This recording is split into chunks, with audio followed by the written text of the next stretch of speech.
Well, welcome everybody. I'm Louisa Wolfline, the Public Programs and Statewide Support Coordinator at the Bureau of Land Management Camel Creek Science Center. And the Science Center is working in partnership with the Iditarod Historic Trail Alliance, the Chugach National Forest, and the Anchorage Park Foundation to offer this series of place-based learning webinars. In normal years, we offer the Iditarod Trail to every classroom program, which we call iTrek for short, as an 11-day in-person teacher professional learning program spread across a school year.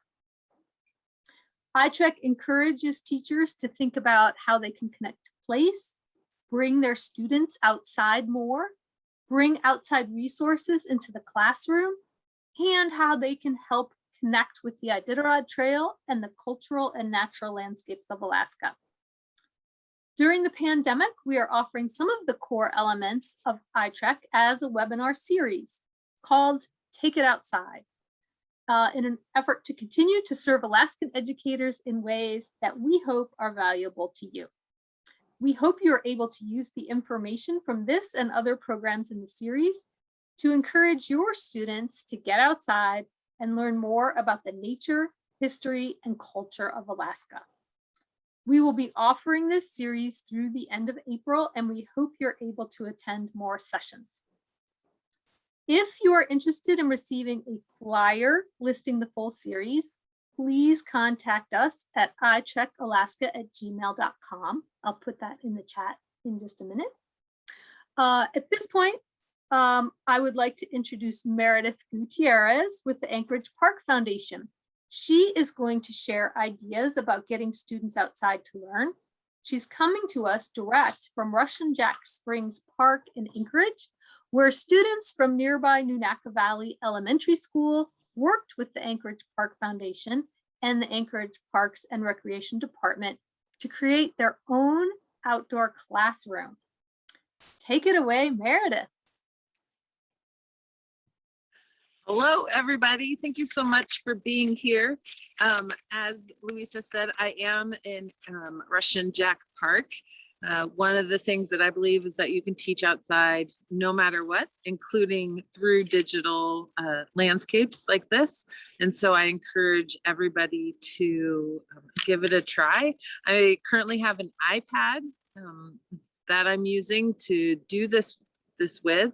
And so I will say that it may or may not blip sometimes. It's been catching a little bit. So if it does, please feel free, if you want to put in the chat, to have me repeat anything. I have no problem doing that. I'm going to introduce myself fully real quick. So my name is Meredith Gutierrez. I'm the Youth Engagement Manager for the Anchorage Park Foundation. That means I do two things.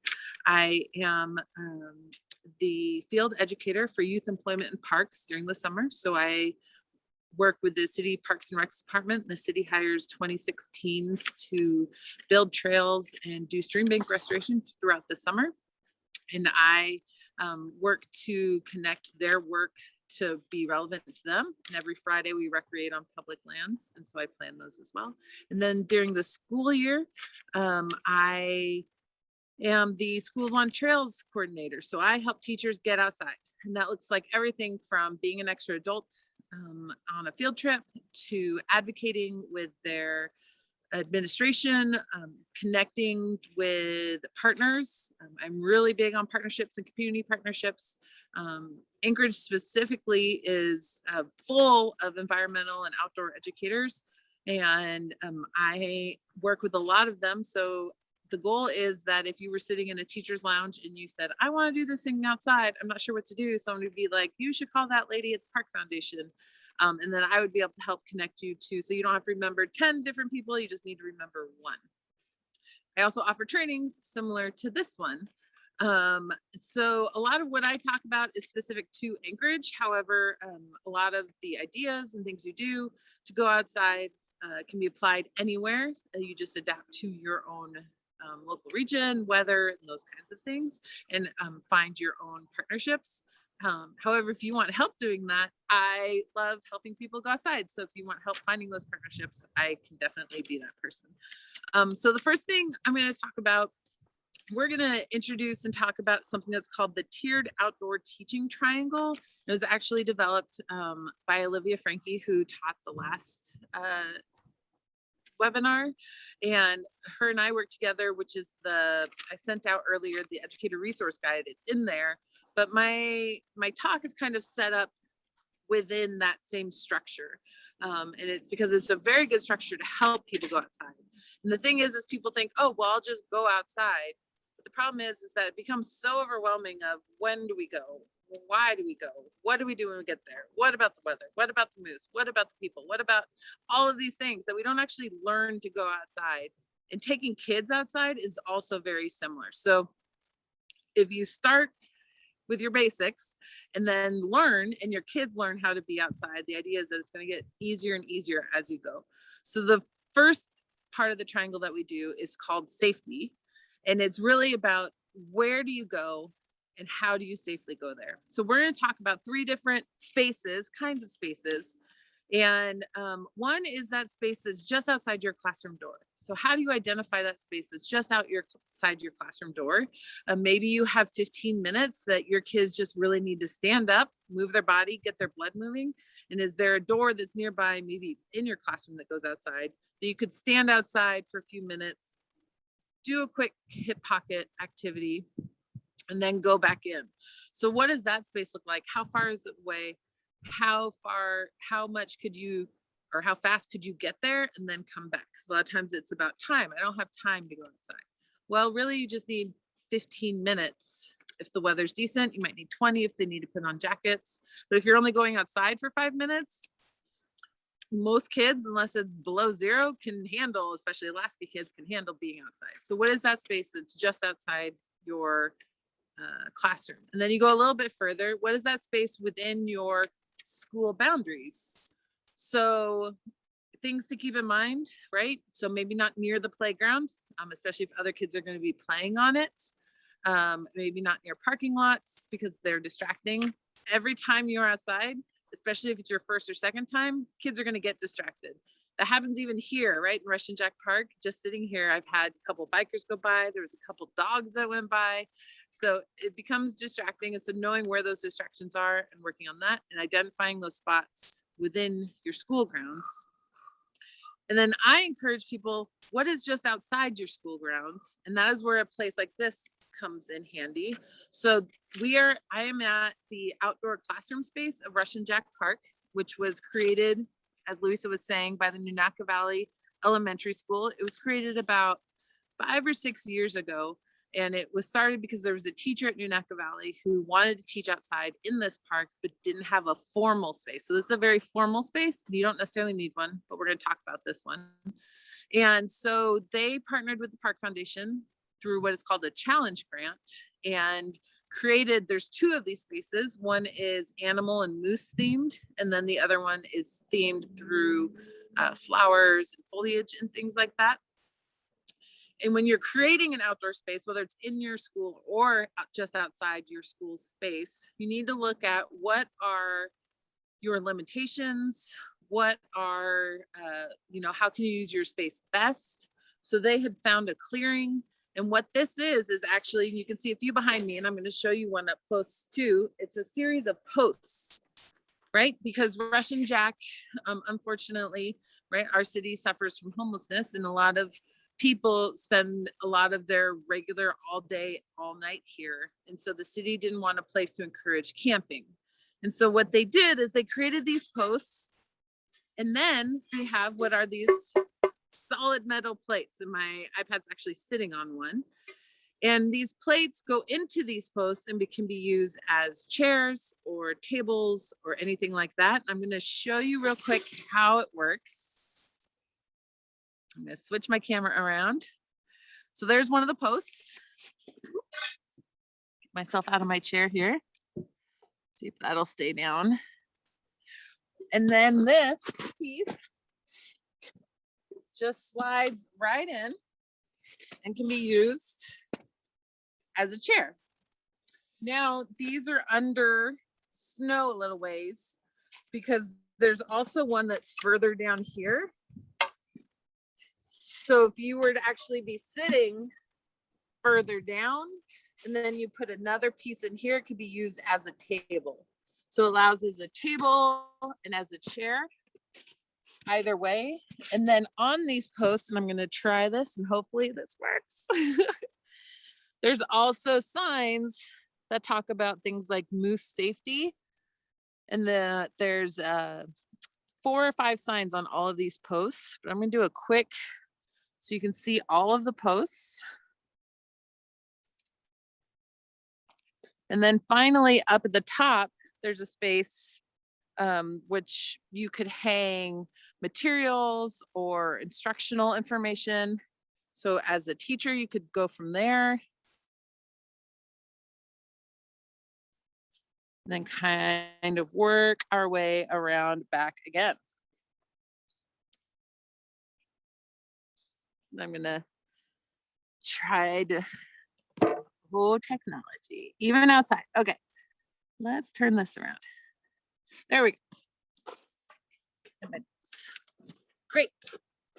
So that is Russian Jack Springs Park. There's also one at Wolverine Park here in town, which is a series of rocks in a circle, which allows your class to gather and be in that circle. And then there's also one at Sand Lake, which I will be at next time. And it is a beautiful park. Again, developed to the park, the school, the needs. That one is a series of benches with a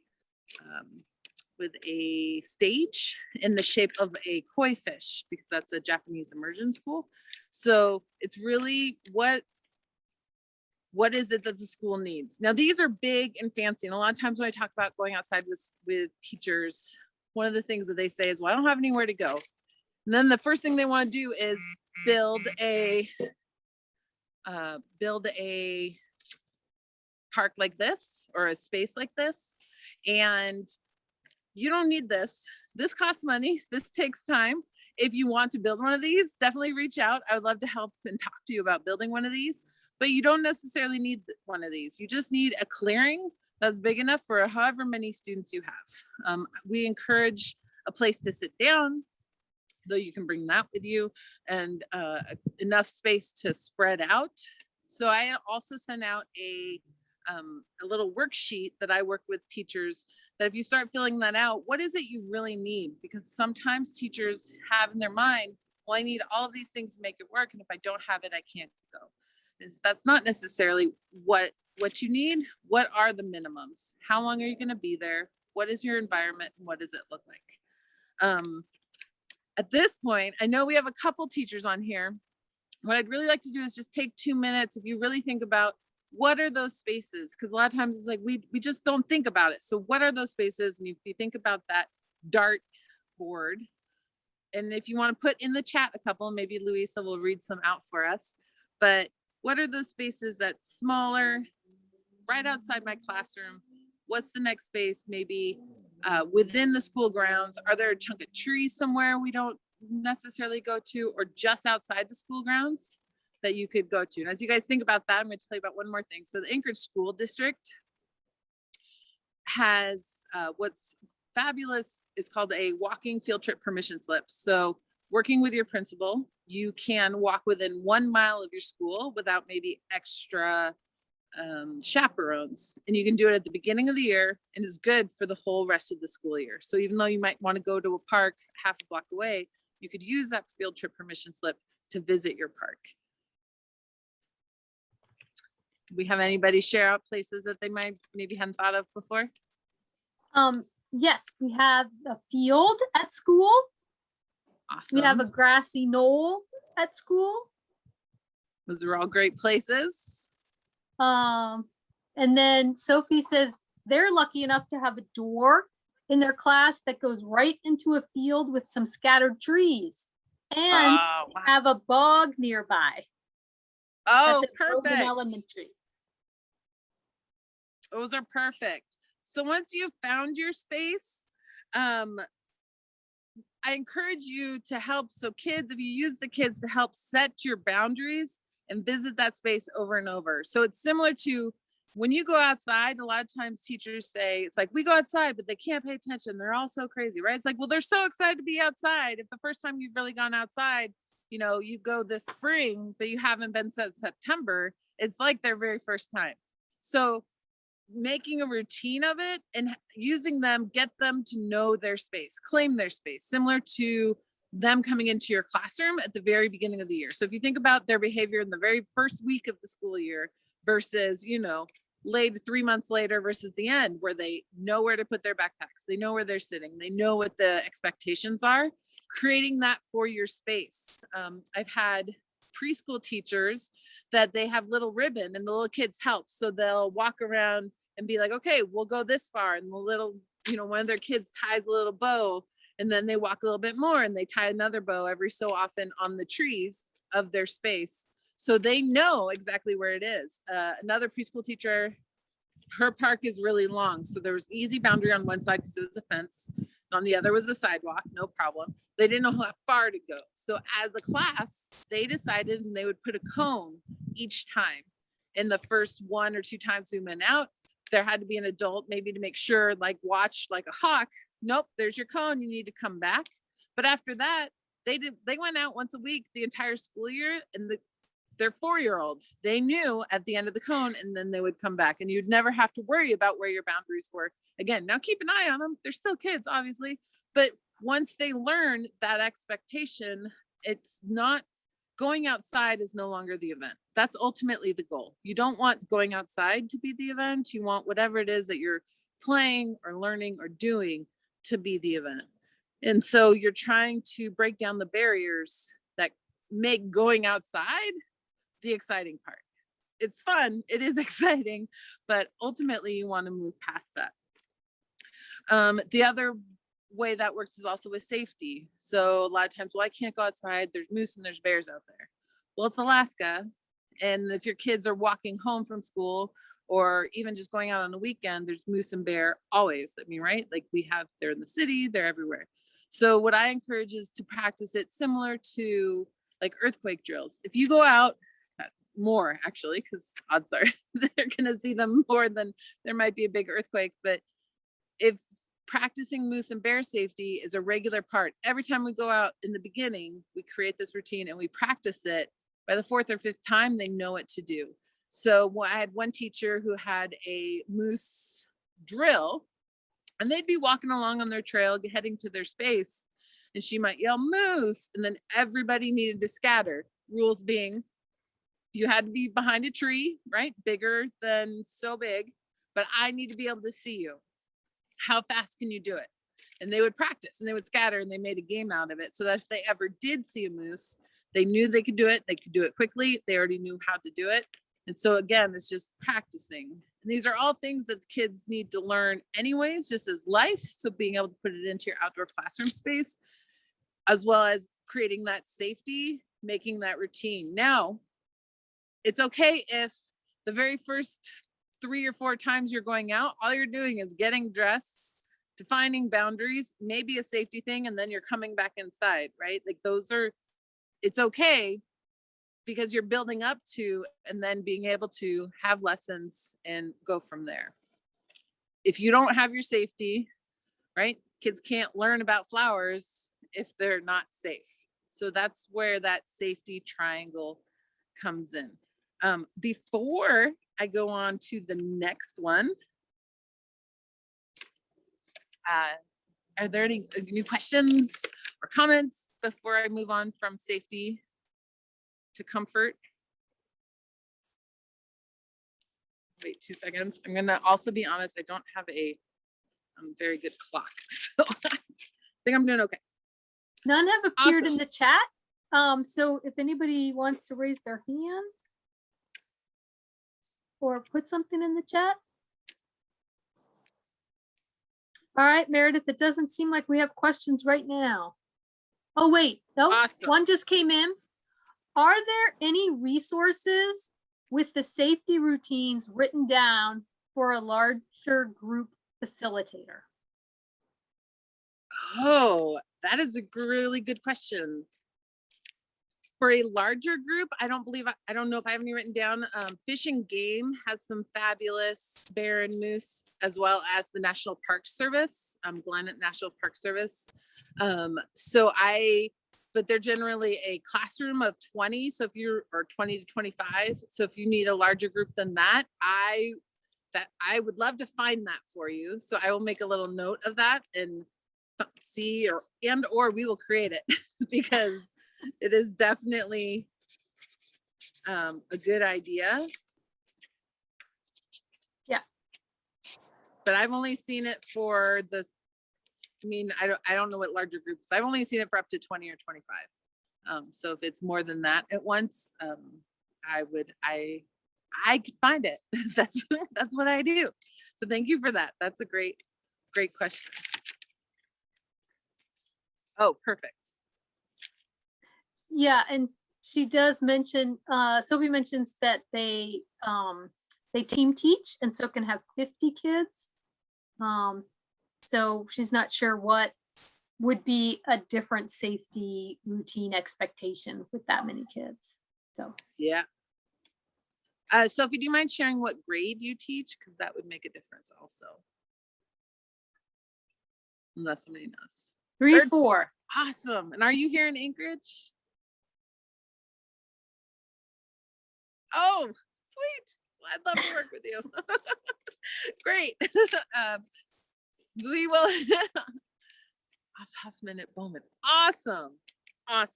Well, I will figure that out. We will work for that for 2 classes together. It definitely adds more. So in moving to the next tier, sorry, there's dogs. So moving to the next tier is comfort. And so now that we're safe, being comfortable outside is the second level, in that if you're not comfortable, your brain can't focus. You're not going to learn what's being said. You're not going to be able to listen. So you want to make sure everybody's warm, everybody's dry. Again, the seating goes into that. Things that we might write on. Clothing is a big important one. A lot of times as Alaskans, we assume that people might know how to dress. I did this lesson with high school teachers and I asked them all, raise your hand if you think your teenagers know how to dress appropriately. It wasn't, they will dress, right? Teenagers, no matter what, they're going to wear whatever they want, but they know how to dress appropriately. And almost all of them said they have no idea. So, and as a teenager in Alaska, that you should at least know how to do it. You should know the difference between cotton and synthetic, right? You should know why it's important that you'd be wearing a raincoat and time outside versus temperature and those kinds of things. And then knowing about layering. So the sooner you can teach that and prepare them for it, helps with that comfort level and identifying ways of, if something's cold, what can we do? And singing songs. There's songs and dances you can do. The boot dance helps to keep everybody warmer. Identifying, when are my fingers cold? When is it just I could use a hot hand to warm it up? When is it I need to go inside? And identifying those spaces. And those are all life skills that are really, really important and will help so that when kids are learning, their cold fingers maybe aren't the distraction. It's one of the things I do also is I help gather those kinds of gear and clothing. Access to that clothing is definitely something that it can be hard for some schools and some teachers and some kids. So that's one of the ways that I try to break down a barrier is I help with access to clothing, socks, jackets, those kinds of things. I'm gonna look at my notes real quick. And then with comfort, things like consistency and routines. So with our preschoolers, they chose 1 day a week. So every Wednesday or every Friday, they would go out. And again, the first or second time, maybe they get a little confused, but kids ended up looking forward to it. So by the 4th or 5th week, is today Wilderness Wednesday? Are we going to the forest today? They wanted to go, they looked forward to it, and they knew it. The same with being out in that space. The very first time we went with the preschool class, the instant we got there, they all picked up sticks, and having 18 4-year-olds swinging sticks around was pretty intense. But we explained about sticks need space, right? How to play with them safely. What are the ways you do it? And so it was for about 5 minutes. They put them down. The next time we went out, only half of them picked up sticks. And by the third or fourth time, maybe a kid will pick up a stick to play with, but it no longer was the event. And it became a place that they knew really well. They could experience and they could claim as their own. And it wasn't so much about sticks, which is really an intense thing, which if you haven't done it, I wouldn't suggest it. It's yeah. So the other part is that claiming of space. So we talked about boundaries. We talked about visiting the same space over and over again. Other activities and ways that you can encourage kids to claim their own space is sit spots. So in creating your routine. So maybe your routine is we go out, we circle up, we talk about what we're going to do, the activity we're going to do, and then we go and do it. Or possibly we go out, everybody find their sit spot and we sit for 5 minutes and everybody just gets to be quiet and in their space and really get to know their one favorite spot in their forest. And then we gather. So really finding a routine for them to claim it as their own, to care about it, why they should care about it, right? And then creating that so they know what to expect each time. Just like being inside a classroom, this helps with expectations. It helps with classroom management. And the first time they do it, just like the first week of school, it's chaos. Be prepared for chaos. But by the time you're doing it 3 or 4 times, that chaos goes away and they get the routine down and then they're moving forward. And so those are all really, really easy ways to create comfort. It's the same when you're using circles. I would encourage using circles.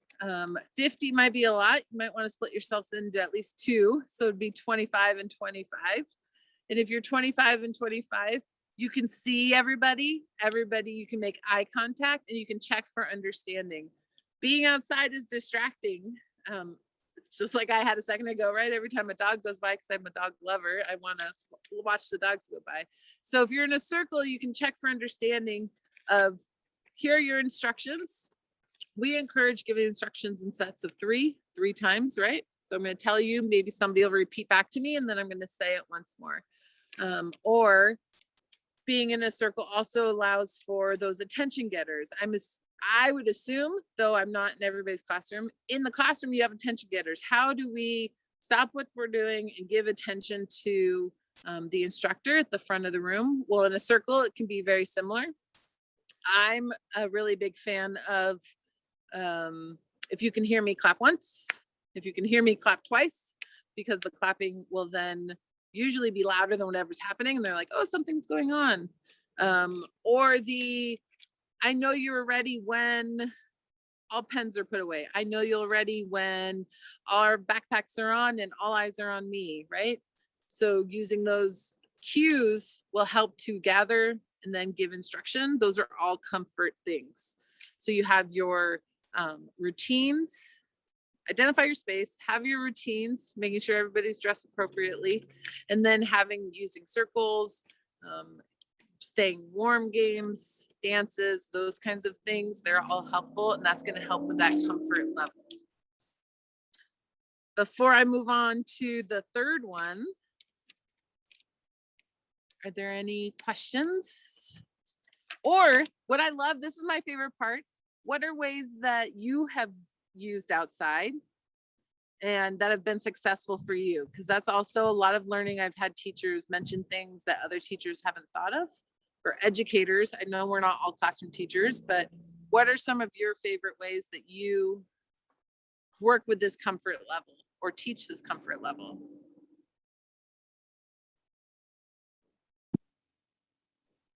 This is Lisa. I'll just say I have a hand signal also, like both hands up, like waving them in, that even if they don't hear my voice, they know that that is a signal to come to me now. You know, like they don't need to know the reason why, they just need to come. So that's one of my safety things.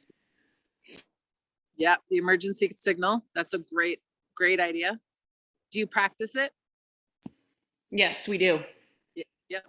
Awesome. All right. Well, I have one more before actually I thought of while I was sitting there. So one of the things that I've worked with teachers in the past is again that comfort of where do we sit. Some teachers have no problem, just sit on the ground, you're fine. Another one is tarps. Tarps are an easy way. You can either use them to sit on and or use them as an activity above in the trees if you have a place, or off of fences, and you can practice your knot tying, which is pretty cool. So it can give you a dry place to sit. But an easy one that one of the schools in town, is a middle school in town, is using is buckets. So they have a whole stack of 30 buckets that they got from Lowe's, I believe, donated them. And so they can put all of their materials they need in the bucket, walk out, pull their materials out, have them, flip them upside down, and then sit on their buckets while they're out there. So those are all really, really good. I also forgot to mention this part. So within Anchorage, the Anchorage Park Foundation has portable outdoor classroom kits. And what those are is there's 2 tubs, and one tub is full of tarps and little whiteboards and clipboards and a few hip pocket materials.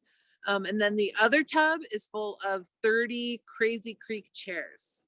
And so if you don't know what a Crazy Creek chair is, it's a folding chair. So when it's done, it's totally flat and it opens up and it has these 2 straps. So you can sit on the ground, your rear end stays dry, but it gives you a place to lean against.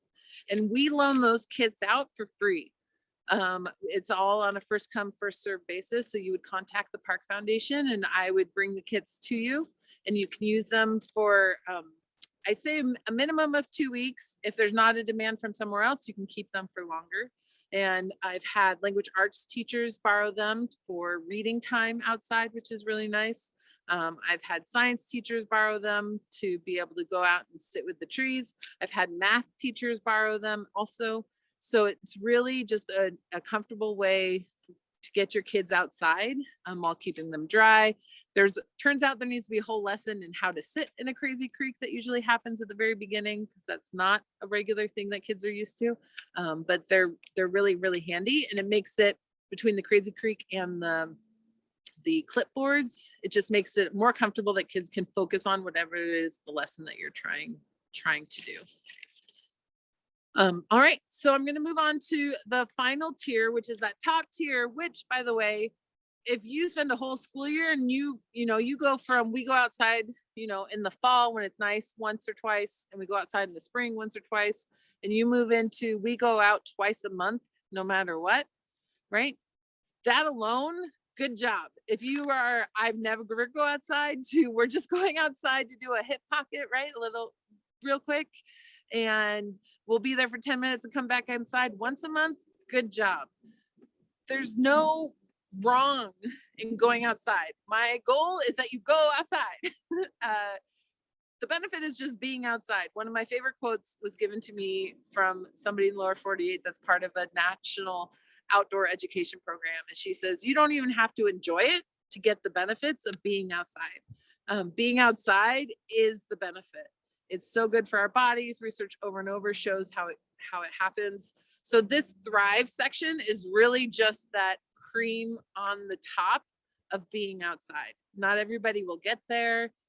Maybe some people will live there. That's awesome. But it's really all that other stuff. If you just go outside, that's the goal. So with Thrive, you're thinking maybe on that next level, that if I'm talking to my students, I want to be aware, where's the sun? Are the students looking into the sun? Because then they can't see me. They can't see any of my materials. And that's not maybe helpful. So I'm going to shift around and try to find the right spot. Is it windy outside? Is there a way I can help that? Maybe we could spend the first 5 minutes putting up a tarp that everybody could stand behind to help break that wind and as it goes through. So those are the kinds of things, right? That extra little step to make things just a little bit better. Another one of those factors is once you've set your kids up for their activity, ideally they're doing so well out there that you also get to do the activity with them. Like, how can you participate? Because being out here it's so good for our souls, and playing with your kids. If they're younger kids, letting them explore what can they show you. It's amazing. Sometimes I always, you feel like you need to direct or whatever, but usually at least fourth grade and under, they'll find things, and they'll find things that I won't see because they're at a different level, and they'll find things because their brains work differently. So how are they experiencing this place, and what is it? So if you can, now always keeping in mind safety and comfort, but if you are so comfortable with those things to be able to enjoy it with your kids, you can get into that thrive level. And it's a really great place to be. Again, not everybody's going to be there. Sometimes teachers go out and they're so focused on safety, which is great, that is all that they're going to be working on. But where are those extra pieces that outdoors can be just an extension of your classroom rather than this is our activity of going outside? Things you want to keep in mind on all three of these levels. Flexibility is key. Plan A will probably almost never happen. And that's also where teachers sometimes struggles because they want it, which I get. I'm a control enthusiast, right? Like I want to know what's going to happen every minute and what's going to be there.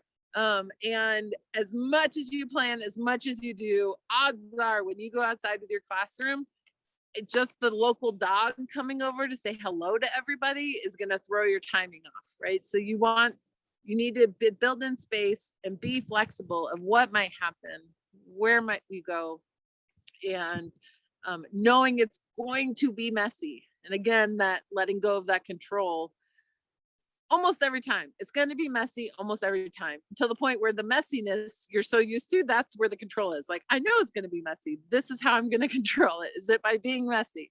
And so getting in those routines, picking those times, identifying, and then when you're there, the flexibility, messiness, but the final thing that teachers ask me in general is then, what am I going to do once I get there? Okay, I'm going to create a routine.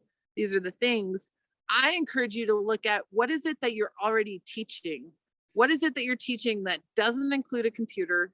What is it that you're teaching that doesn't need some sort of technology? Although I support, right? Like I'm currently out with technology, so you can take it with you.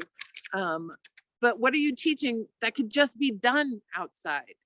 Anything that has to do with group discussions, anything that has to do with reading, anything, even math, if it's not active precipitation from the sky, with a clipboard, you could do to outdoors. And so it doesn't necessarily have to be just for your science class. It doesn't have to be just for, right? We're going to learn about dirt or PE. That was another easy one that transfers outside. But what is it that you are already doing, and how can you expand it out? If you'd like help with that, I love doing that. But also, there are so many educators all over this city, and my bet is other cities have them also, that want to come and teach your kids about the outdoors, who want to come and do this outdoors. So I encourage community partnerships anywhere you can go. So here in Anchorage, the Campbell Creek Science Center is a fabulous resource. The APLIC, the Alaska Public Lands Information Center, which is National Park Service downtown, also fabulous resources. Fish and Game, Alaska Wildlife Conservation Center, the Fish and Wildlife Service. Those are just off the top of my head. The botanical gardens, the zoo. There's so many here in town that if you have a subject and you're like, I really wish somebody could come and talk to us outside doing these things, they'll do it, or set something up, right? So maybe digitally, they could come to you digitally, but you guys could still be outside. So those are all partnerships. I am a big fan of partnerships and having the professionals tell about their stories to your classes. I would love if any of you already work with partnerships, what are maybe some of those partnerships? I'd like to share some of those partnerships. Yes, so if you have a partner who you're working with, please feel free to put it in the chat or come off mute.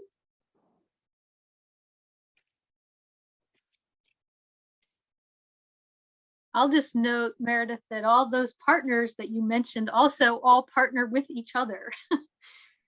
Yes. Yeah. So, I'm going to promote one last thing that I do while we talk about partnerships, because it is a partnership. It is the best example of partnerships. So, but if you think of any, please share them out, because we're always looking for new partners and anybody who might want to be involved. So the Park Foundation also works with, as a partnership on the Anchorage Outdoor School. So the Anchorage Outdoor School is for 5th grade students within the Anchorage School District, though we're looking at growing past that, moving into Kenai and Savannah. And one of our partners is the Kenai Mountain Turnagain Arm Heritage Area. And so they want to put it down into their heritage area more. But what it is an immersive 2-day program. And we used to be residential, but due to COVID, we now are doing a day school program. We hope to go back to residential someday, but this is the best way we can do it. And so it's a 2-day immersive program. It's done as an experiential program. So we come in, we do a pre-visit with the class to prepare them to go learn outside and what to expect from outdoor school. Then we meet them in their local park for 2 days, usually a Wednesday and a Thursday. So they show up, they go to their park. When they leave at the end of the day, they go home. The same on Thursday. And we do field studies. They do 4 different field studies. And it's kind of a mix between science class and summer camp. So we also sing songs and we play games. And we do all of those different activities together.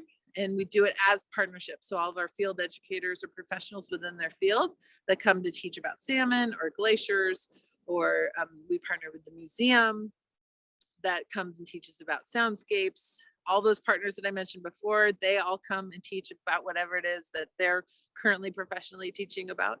And it's a great way to get kids outside, get kids learning, get them excited, and have them be outside. So it's currently for 5th graders. So if you know any 5th grade teachers who are interested, we're hoping to expand this fall even more.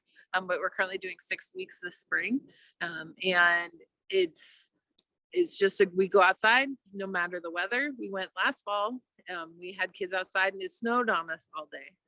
So it's really recognizing being uncomfortable is okay, which is the life lesson, and having the right gear, being able to, right, that comfort, that safety, all of that. And so creating those levels and then going outside. Awesome. I saw state parks in there. I think that was from Erin. Thanks, Erin. That You bet. would be an awesome resource. yeah, I'm just gonna say it out loud. Yeah. Which Erin, who, full disclosure, said she's the state parks ambassador, noted that Alaska State Parks is always willing to work with groups of kids through their Families to Parks program. And Kids to Parks Day is May 21st at Bird Creek Campground. Yay. Yeah, it's gonna be fun. Right by my house. Awesome. Check time once more. Great. Well, are there any other partners that I don't know? Lisa, I don't know if Lisa's here in Anchorage either. Beyond Anchorage is great too, if there's any. At this point, I would also love to hear, what are some of your success stories? Oh, Lisa, yeah. Oh no. Oh, yeah, I am here in Anchorage. I was trying to think of I've used partners indoors. I'm trying to think of partners that I've used for outdoors. So Oh. I've utilized like Cook Inlet Tribal for Native Youth Olympics. They're fantastic.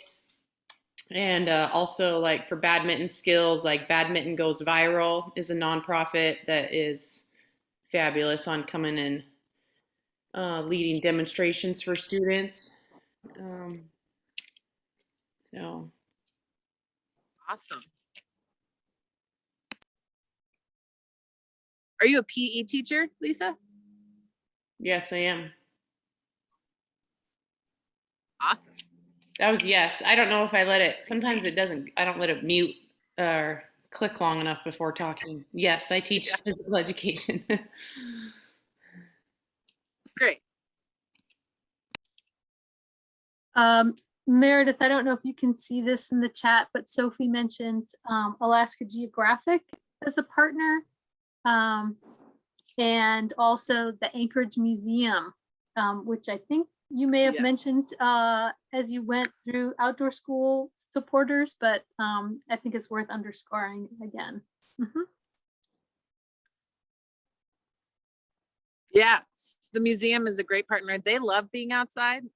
If you request it from them, they'll probably figure out how to make it happen because their educators like going outside, even though it doesn't necessarily always fit with what they're teaching, but they like being there. So they also do soundscape ecology, which does go outside. And so that's a great way for them to partner.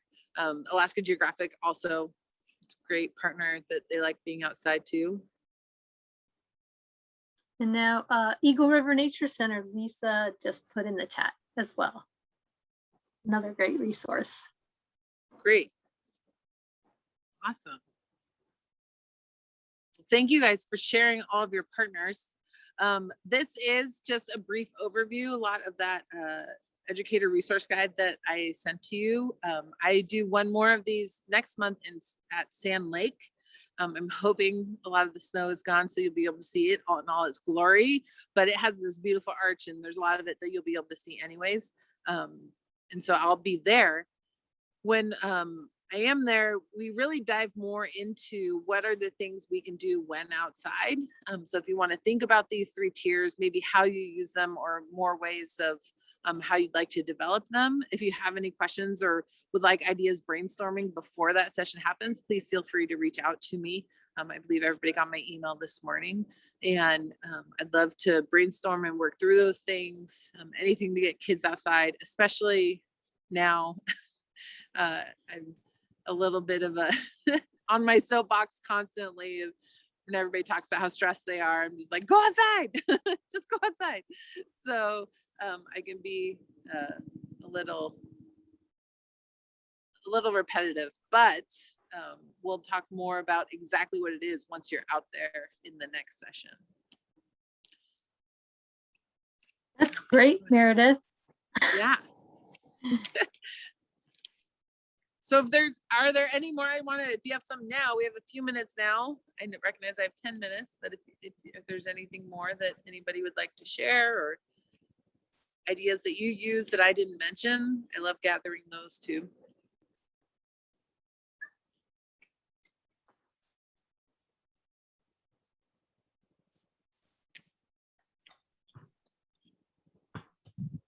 I'm going to put the Schools on Trails link that you shared in the chat. Oh yeah, maps. Thanks. So the Park Foundation works with schools to make maps of their schools and their local parks. Thank you, Louisa, for sharing that link. If you follow that link, you can see, so we make a digital version, then we print some out also.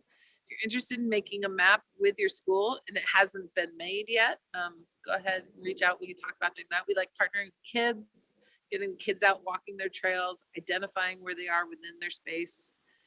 Sometimes I work with schools, kids don't know the name of the park that's right next to them. That's always sad. So we want to cure that and get them out.